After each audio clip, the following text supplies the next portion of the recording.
terbagi menjadi dua, yaitu storage terbagi menjadi dua. Ada yang data permanen dan tidak permanen. Nah, ada data primer dan data penyimpanan primer dan data penyimpanan sekunder. Kalau dia primer itu terdiri dari RAM dan ROM.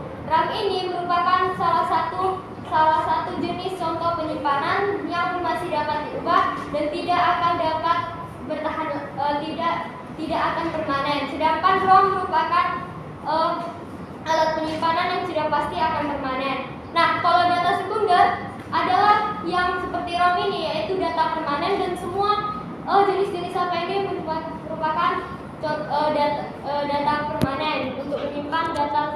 Biasanya kalau kita ingin untuk tugas-tugas skripsi, untuk membuat sebuah teks informasi yang masih ingin, kalau ada salah kita ubah, biasanya kita menggunakan data primer untuk dapat masih kita ubah. Nah,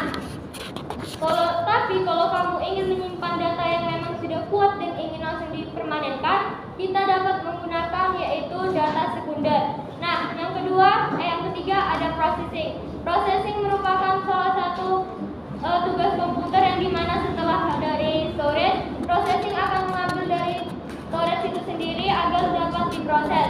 Nah, dalam proses ini ada yang namanya CPU. Nah, CPU ini akan bekerja sama dengan yaitu RAM tadi. RAM ini akan bekerja sama pada CPU untuk memproses data-data yang sudah terkirim. Nah, kenapa harus RAM?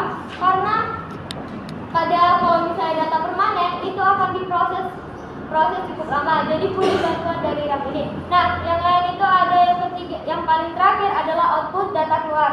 Pada data keluar ini kita ditampilkan oleh hasil-hasil seperti pada VR, lalu ada juga ini layar komputer,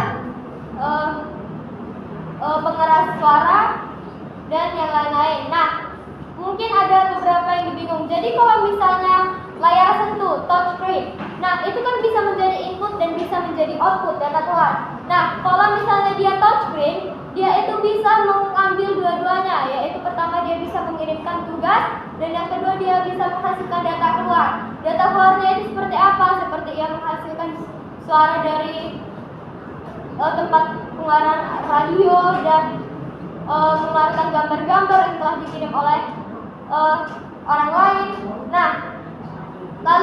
Nah, ada yang